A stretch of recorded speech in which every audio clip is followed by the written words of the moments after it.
Bistado ang halos 50 milyong pisong halaga ng ilegal na droga na itinago bilang dried fruits sa Malolos, Bulacan.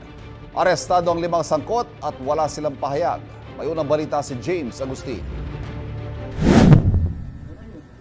Sa isang bahay sa Barangay Tikay, Malolos, Bulacan, na aresto ng mga operatiba ng PIDEA. Ang 2 babae, 3 lalaki sa kinasalanan drug bypass operation. 7 kilo ng shabu ang nakita nakasilid sa foil na may Chinese characters at may label ng dried fruit. Nagkakahalaga ang droga ng 47.6 million pesos.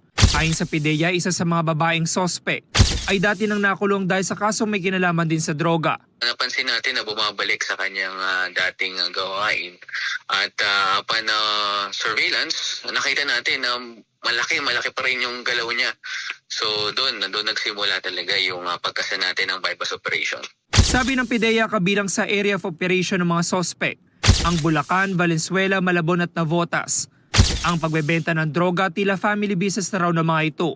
Base nga sa aming pag-iimbestiga, magkakamag-anak ang mga ito. Ganon din yung nobya ng isa sa mga suspect.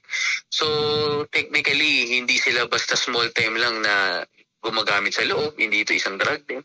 So talagang nakuha natin isa sila sa mga pinagmumula ng droga doon sa area. Sinusubukan pa namin makunan ng pahayag ang mga sospek na nakakulong ngayon sa PIDEA headquarters. Naharap sila sa reklamong paglabag sa Comprehensive Dangerous Drugs Act. Ito ang unang balita. James Agustin para sa GMA Integrated News.